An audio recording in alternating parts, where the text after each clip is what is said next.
The most disturbing final moments are not always the ones that look the worst at first. Sometimes they become darker only after people look closer. In the clips you're about to see, a teenage tourist's final warning is ignored moments before she is released from a waterfall swing and falls into the canyon below.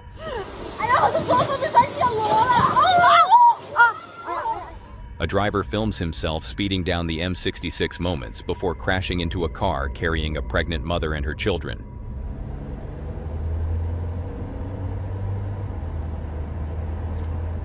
A law student's neighbor pretends to be shocked on camera until police discover he had been stalking her all along. When's the last time you seen her? 2 or 3 weeks ago. Okay. Was you friends with Lauren? Yes. Look at me when you talk to me, son. Okay? Was you friends with her? Yes. These are some of the most disturbing final moments that got even worse after people looked closer. Let's dive straight into the first clip. On May 3rd, 2026, a 16-year-old tourist named Liu arrived at Maluyan Expedition Park in Huaying, China, for what was supposed to be a once-in-a-lifetime thrill. The attraction was called a Waterfall swing, an extreme ride built high above a canyon, near a drop of more than 160 meters. Riders were strapped into safety gear, moved toward the edge of a platform, and then released outward over the valley below. From a distance, it looked terrifying in the way these rides are supposed to look terrifying. The fear was part of the experience. The height, the waiting, the moment before release, all of it was designed to make the rider feel like they were standing on the edge of danger while still being protected by the system around them. But in Liu's case, something already seemed wrong before the ride even began. In the footage, she can be seen near the edge of the platform, while staff prepare the equipment around her. Friends are nearby, filming and reacting to the moment. But just before she is sent forward, Liu appears uncomfortable.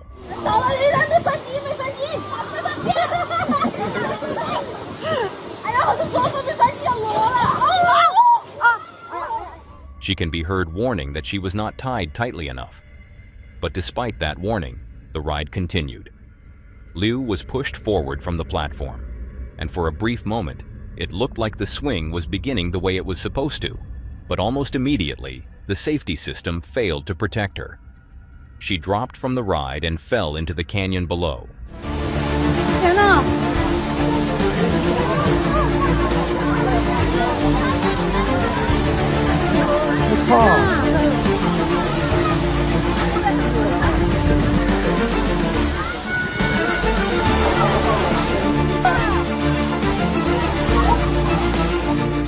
Emergency responders rushed to the scene as soon as she was at the ground, but Liu was later pronounced dead on the way to the hospital. At first, the outrage focused on one horrifying detail: the idea that a teenage girl had warned staff that she was not secured properly, only for those warnings to be ignored. The clip spread across Chinese social media and sparked anger from viewers who felt the danger was visible before the fall ever happened. But then the story became even more disturbing after investigators looked closer. Later reporting from Chinese state media said the fatal failure was linked to the premature release of a safety mechanism. According to officials, the release switch was triggered too early, before the load-bearing pulley had reached the safe position where the rope could properly carry her away from the platform. In other words, this was not just a moment of bad luck. It was not simply a thrill ride gone wrong in some unpredictable way. Investigators pointed to an operational failure at the exact stage where the ride depended on timing, training, and control.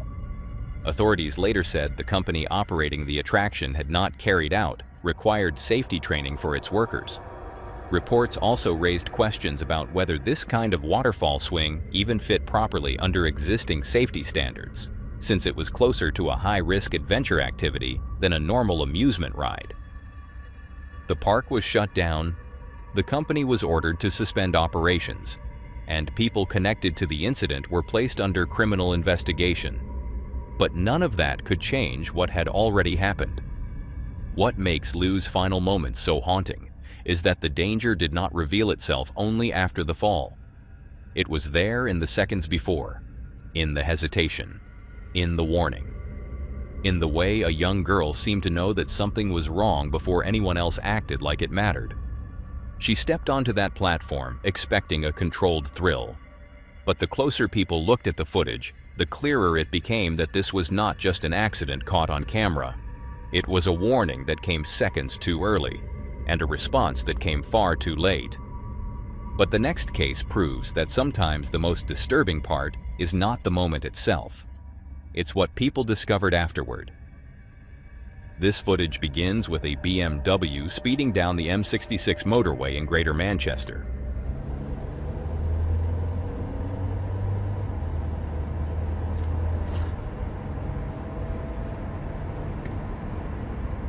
At first, it looks like the kind of reckless driving people film to show off. One hand on the wheel, the other holding a phone, the car weaving through traffic at terrifying speed. The driver, 22-year-old Adil Iqbal, was tailgating other vehicles, undertaking cars, and reaching speeds of up to 123 miles per hour.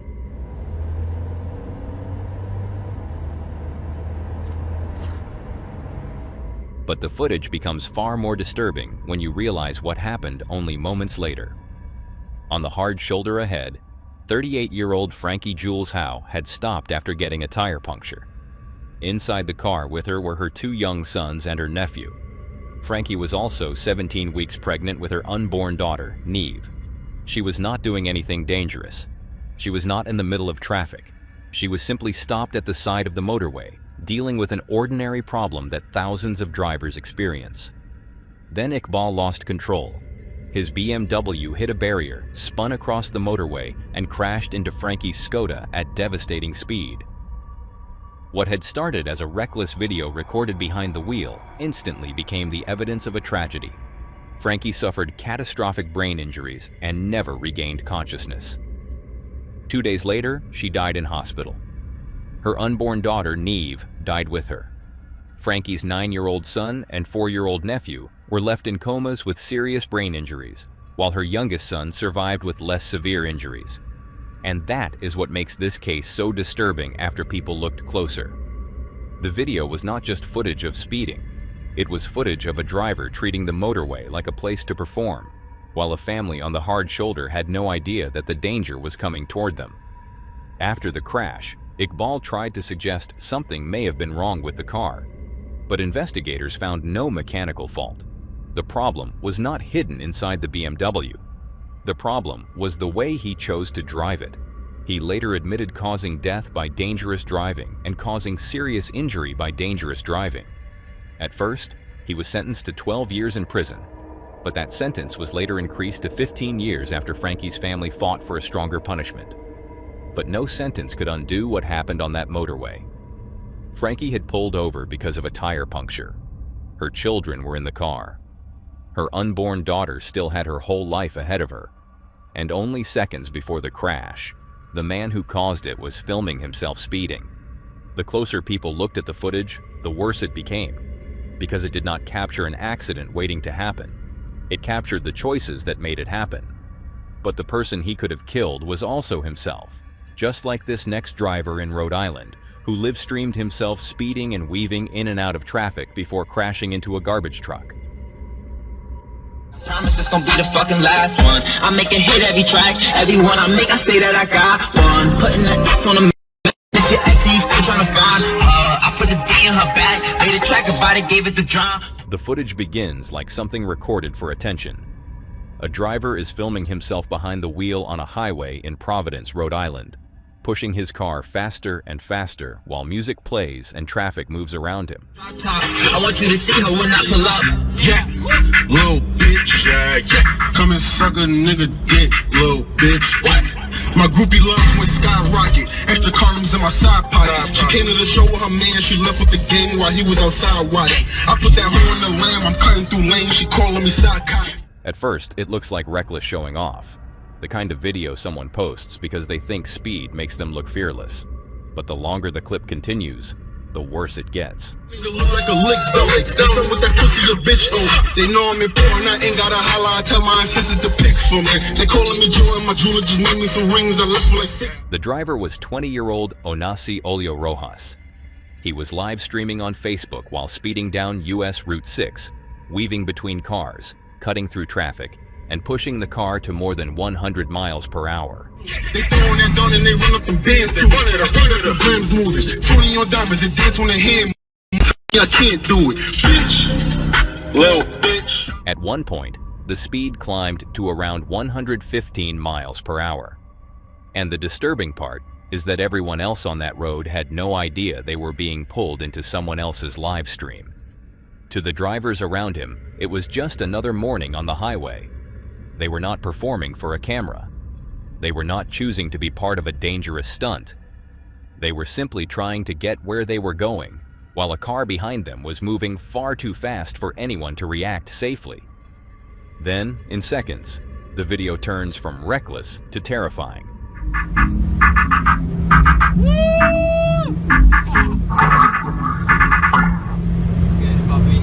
Get it, puppy.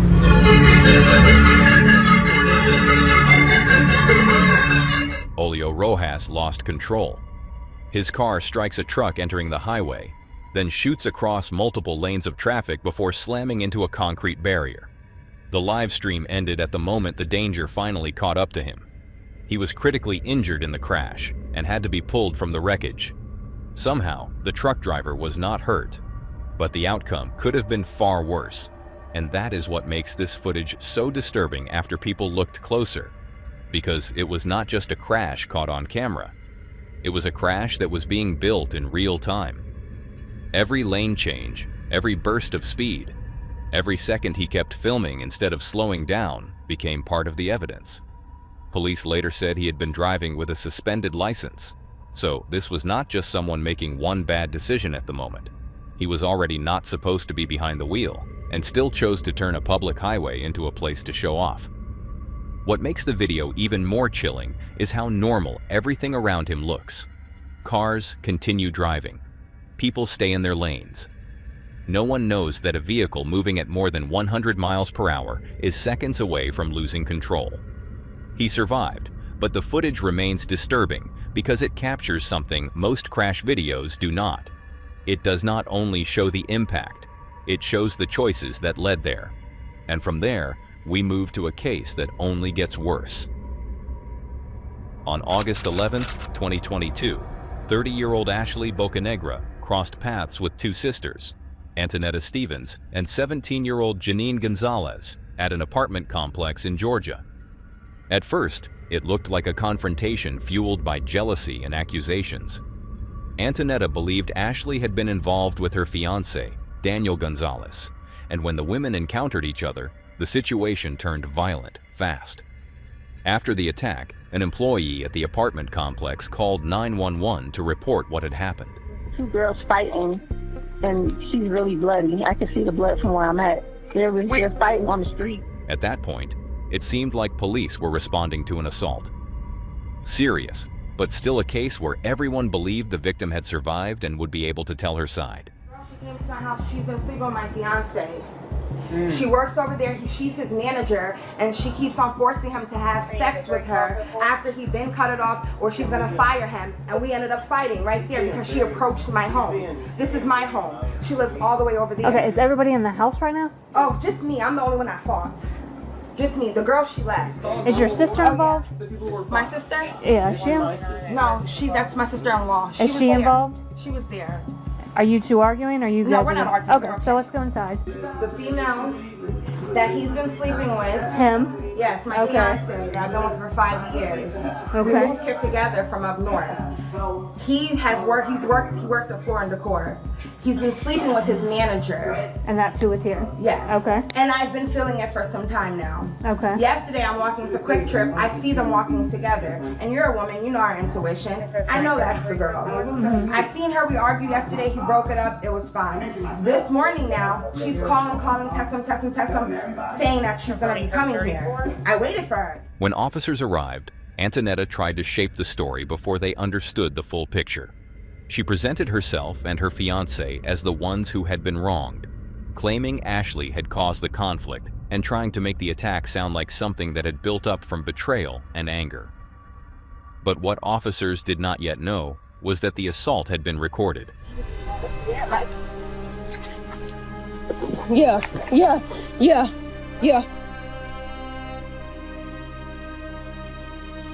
Get off me.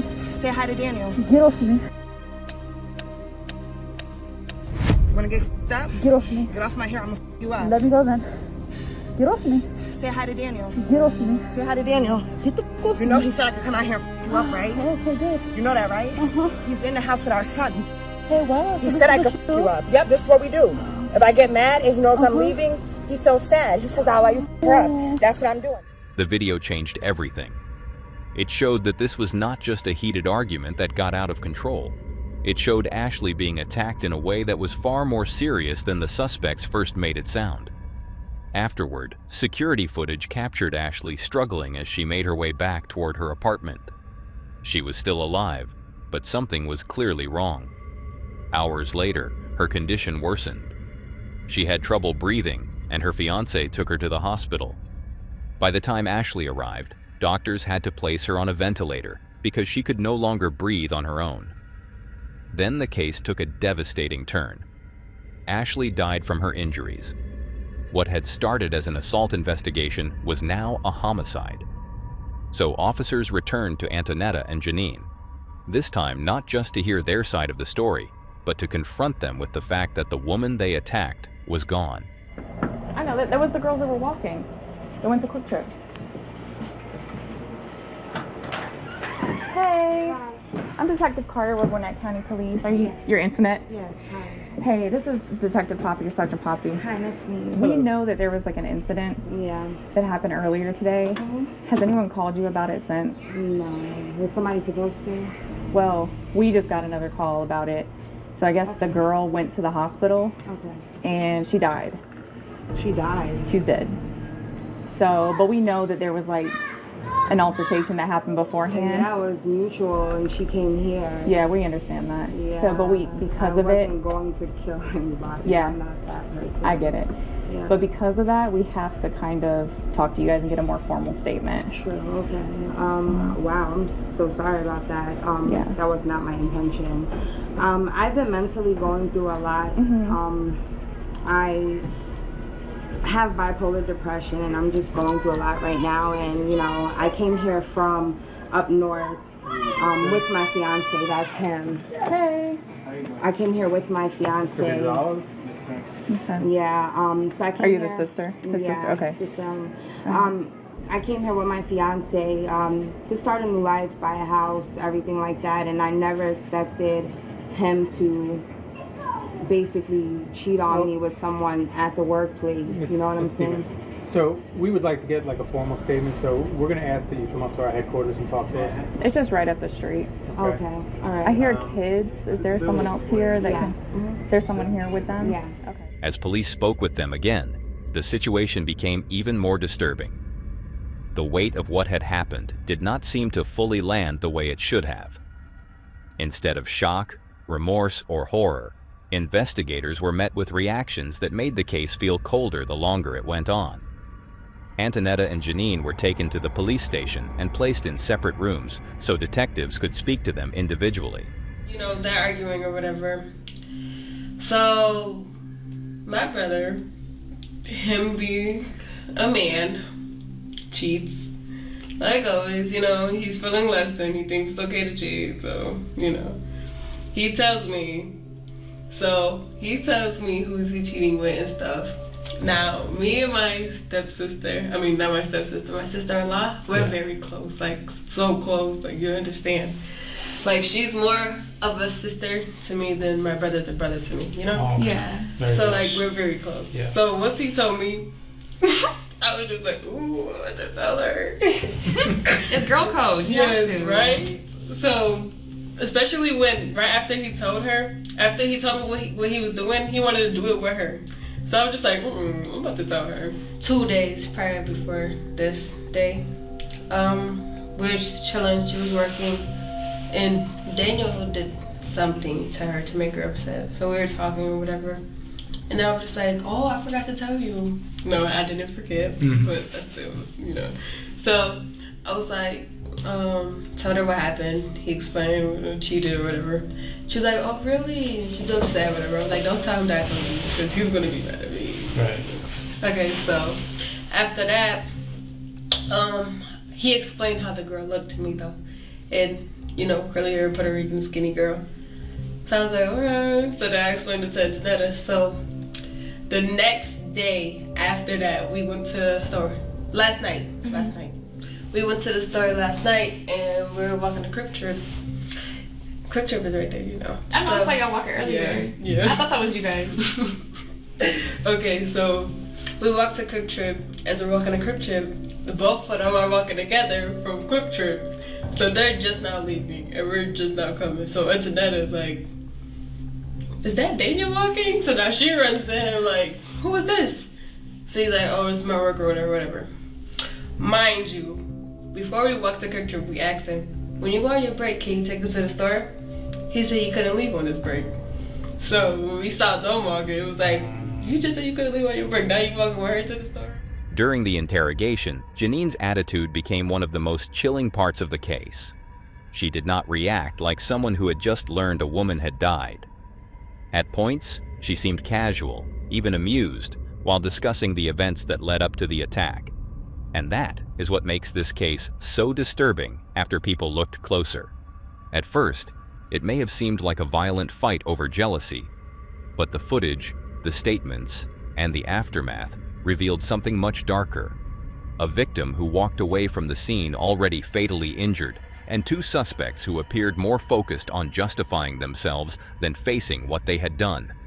Antonetta Stevens and Janine Gonzalez were both charged with felony murder and aggravated battery. They later pleaded guilty to voluntary manslaughter and were sentenced to 20 years in prison. But the most haunting part of Ashley's case is how ordinary the beginning looked. A confrontation outside an apartment complex, a victim walking away, a police report that first sounded like an assault. Only later did everyone realize that the final moments had already begun. And that leads us to the next case. On October 16, 2021, police in North Salt Lake received multiple calls about a Ford F-250 driving dangerously through the area. Witnesses reported the truck weaving through traffic, forcing other vehicles off the road, and two men inside who appeared to be drinking from a bottle of whiskey. When an officer tried to stop the truck, the driver, later identified as Christian Cody Facer, refused to pull over.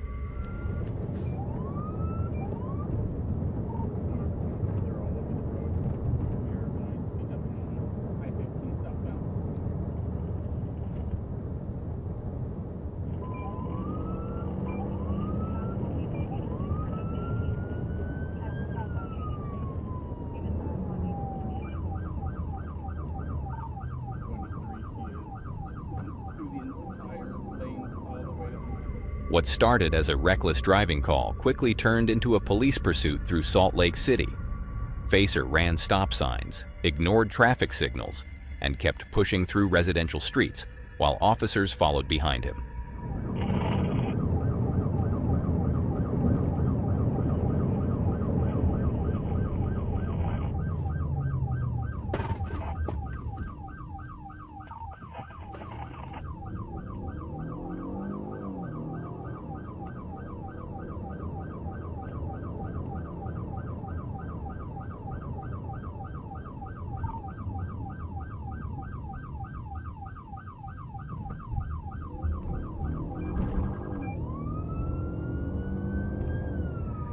But a few blocks ahead, 33-year-old Thaivu Mims was driving through the city with no idea that the chase was coming toward her.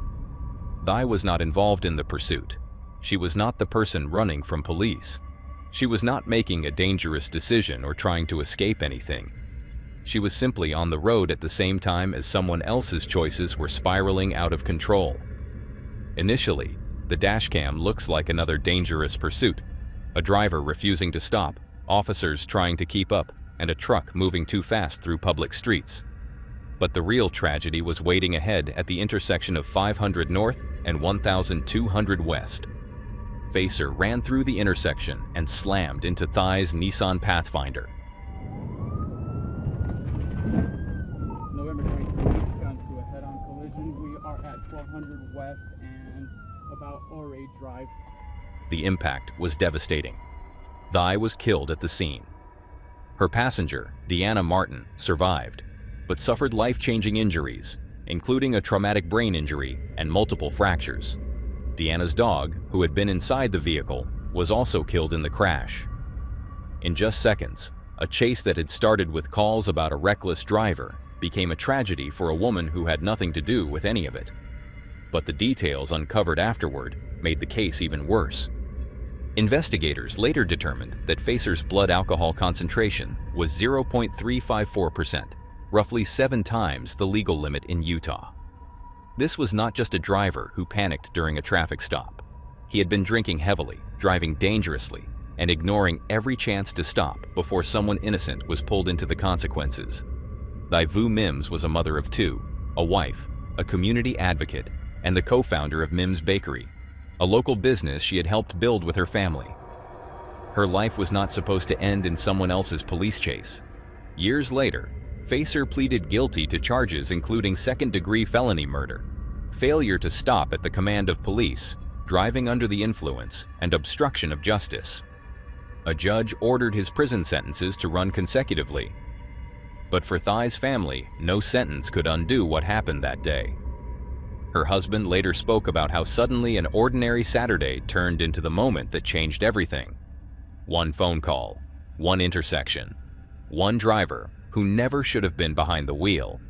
That is why this footage becomes more disturbing the longer you understand it, because it does not only show a suspect trying to outrun police, it shows the final moments before an innocent woman driving through her own city was caught in a tragedy she never saw coming.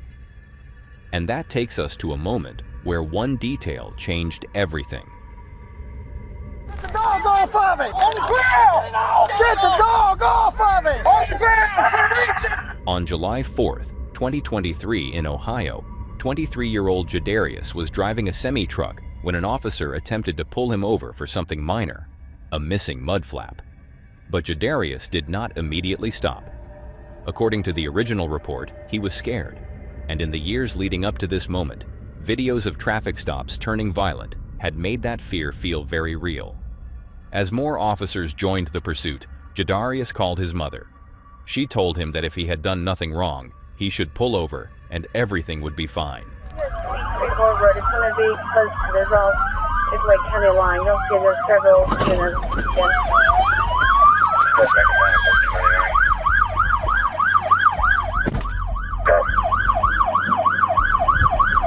Okay, I'm coming to a stop. Get out of the truck!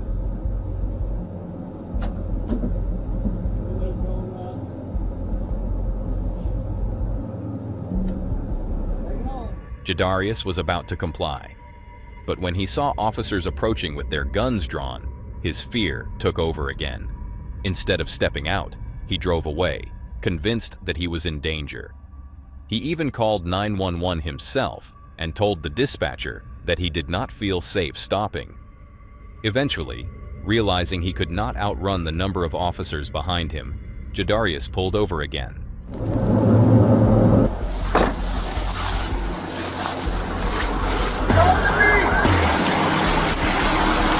Come to me! Get on the f***ing ground or I'm gonna send the dog. Here. You're gonna get the f***ing dog sick. Get on the ground or you're gonna get bit. Come to me, man! This is where the footage becomes even worse after you look closer. One officer tells Jadarius to walk toward him. At the same time, the K9 officer shouts for him to get on the ground. In the middle of 2 different commands, Jadarius raises his hands, the one gesture most people understand as surrender. But that did not protect him. Even with his hands raised, the K9 was released. Please, K9, you're gonna get bit. Do not. Please, K9, you're gonna get bit. Don't release the dog. Final chance, you're gonna get bit. Do not release the dog with his hands up. Sir, it's here. Do not release the dog with his hands up. Do not release the dog with his hands up. Don't. Nah, here. Stealing. Do not. On the ground. On the ground. Do not. Get the dog off of it. On the ground. Get the dog off of it. Get it off. Oh, please. Get the dog. Get it off and don't take my horse. Out the dog. Let the cab. Let the cab. Get the cab. On the ground. On the ground. We're reaching. We're reaching. the dog off. Get it out. Get it out. Get it out. Get it out. I play football. Please. Please. Please. I play football. Please. Please. Please.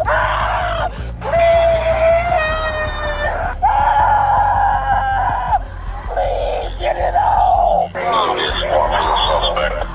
Hands are clear in the vehicle now. Get it out. I'm sorry, dog. Get it out. Get it. Please stop. It hurts, dog.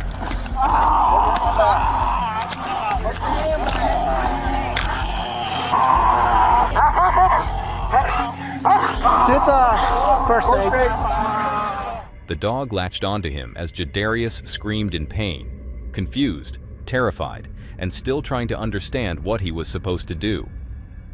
What makes the moment so disturbing is that other officers could be heard warning the handler not to release the dog. They saw what the camera shows. Jadarius was not charging, not attacking, and not holding a weapon. He was standing there with his hands up. The K9 handler was later identified as Officer Ryan Speakman. At first, there were questions about whether he had heard the warnings from the other officers.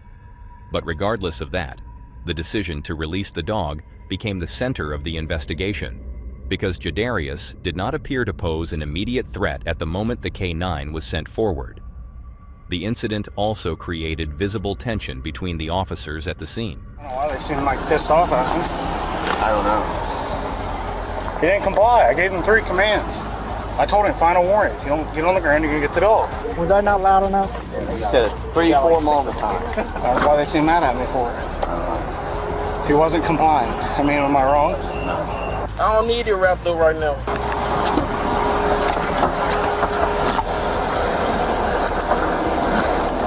Bro, get over me. I can't. Bro, I have handcuffs on. What am I doing to you? You could kick somebody. I don't want you to I'm kick gonna anybody. I'm not gonna kick nobody. I just got bit by a dog. I understand that. Man, you don't understand. Good boy. You don't understand. Did you get bit by a dog? You didn't comply, so you got the dog. Nobody's trying to hurt you. Shit, you just let a dog bite me. I mean, I'm not crazy. You guys could hear me giving loud commands. I mean, he wasn't giving up. The only reason he started going to the ground is because he seen the dog coming after him. I mean, I'm not stopping him. Right. He was like, I think whoever is yelling down there, this guy was like, no, here, right, this guy. Later, it was confirmed that Speakman had heard the other officers telling him not to release the dog, but chose to do it anyway. Jadarius was taken to the hospital before being transferred to jail on a failure to comply charge. But once people looked closer at the footage, the story changed. This was no longer just a man refusing to stop. It was a driver pulled over for a minor vehicle issue, surrounded by officers, given conflicting commands, and attacked by a police dog after raising his hands. Following an investigation, Officer Speakman was fired, and Jadarius later received a $225,000 settlement with help from civil rights attorney Ben Crump. That is why this footage is so disturbing. Because at first, it looks like a chaotic police stop, but the closer you watch, the clearer it becomes that Jadarius was not only afraid of what might happen. He may have been right to be afraid, but if you thought it couldn't get any worse than this, it does. On June 30th, 2011, 27-year-old Lauren Giddings was reported missing just as her life was supposed to be moving forward. She had recently graduated from Mercer Law School, was preparing for the bar exam, and was getting closer to the career she had worked years to build. To the people around her, Lauren was focused, ambitious, and only days away from taking one of the biggest steps of her life. But what no one realized at first was that someone had been watching her.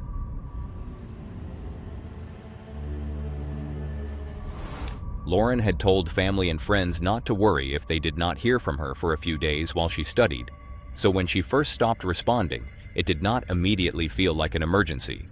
But as more calls went unanswered, the silence started to feel wrong. A missing persons report was filed, and soon, friends, family, and investigators began searching for any sign of where she had gone. When police arrived at Lauren's apartment, something immediately stood out. There was a strong odor coming from the area near the building.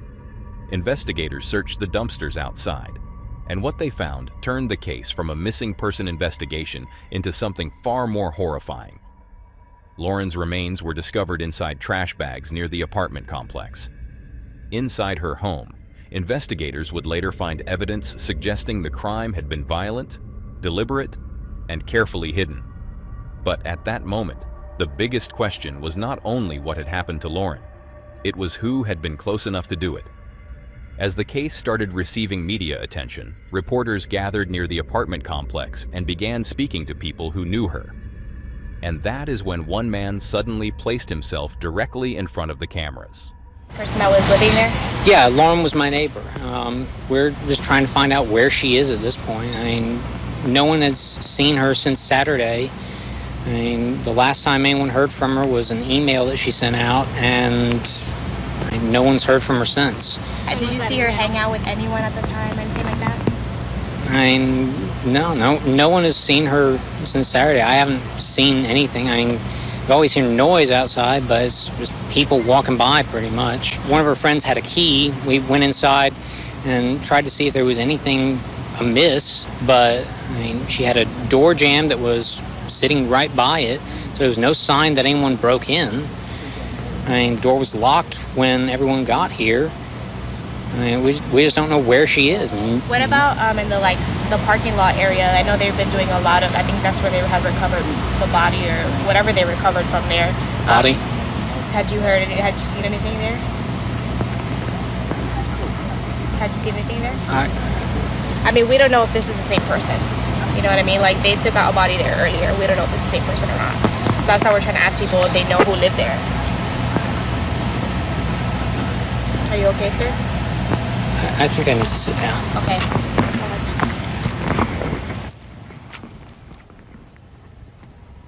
At first, Stephen McDaniel appeared to be just another concerned neighbor. He spoke to reporters like someone trying to understand the same tragedy everyone else was reacting to. But as the interview continued, his behavior began to change in a way that was impossible to ignore. The moment he realized investigators had found something, his entire expression seemed to fall apart. His voice changed, his body froze, and what started as a normal interview suddenly became one of the most unsettling moments in the case. To anyone watching casually, it might have looked like shock, but to detectives, it looked like something else. It looked like fear. That interview became one of the reasons investigators began looking more closely at Stephen. Soon he was brought in for questioning, and the difference between the man who had spoken to the media and the man sitting across from detectives was disturbing. All right. I just got to ask you a few more questions. Okay. You came down earlier tonight, me and you talked, all right. You don't have any weapons on you, do you? No. That's just you are. What's wrong? You know I'm Detective Patterson, right? Yes. Do you remember, put your hands up here, you remember us talking earlier tonight, right? Yes. You remember me earlier in the day? Yes. When we came down here and talked a little bit and then we left? Yes. Okay. I need to know about this girl right here. You know her? Yes. Who is that? Lauren Giddings. Does she live next door to you? Yes. When's the last time you seen her? 2 or 3 weeks ago. Okay. Was you friends with Lauren? Yes. Look at me when you talk to me, son. Okay? Was you friends with her? Yes. Close friends? We were good. I mean, y'all were friends, right? Both of Yes. y'all are law students. You're studying to be an attorney, right? Yes. What kind of law do you want to go into? Criminal law? Yes. Civil? Is that what you want to do for a living? Yes. Okay. Inside the interrogation room, Stephen became almost completely still. He avoided giving anything away, answering with short, guarded responses and keeping his body controlled in a way that felt unnatural. The same person who had been willing to speak on camera now barely wanted to speak at all. What do you think happened to her? I don't know.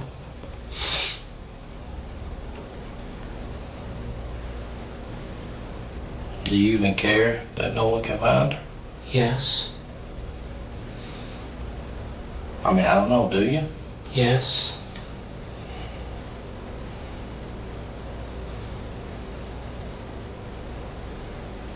Do you have a girlfriend? No. Did you think Lauren was your girlfriend? No. As detectives pushed further, Stephen continued giving limited answers. But while he sat there trying to appear calm, investigators were already searching the place that would make the case against him impossible to ignore. His apartment was just steps away from Lauren's, and inside, detectives found things that changed how they understood the entire crime.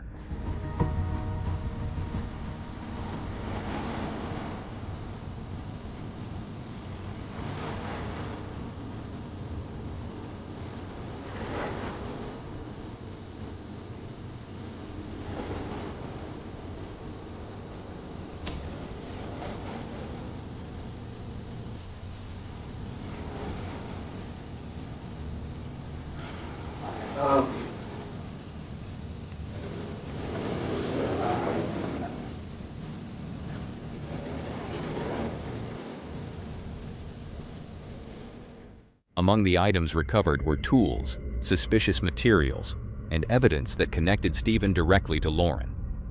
Investigators also discovered that he had access to a master key for the apartment complex, meaning he may have been able to enter apartments without forcing his way inside. But the most disturbing discoveries came from his digital life. Detectives found that Stephen had been looking at Lauren's social media, searching for information about her, and consuming violent, explicit material. The more they searched, the clearer it became that this was not a random act. Stephen had been fixated on Lauren. And then investigators found the detail that made everything even worse.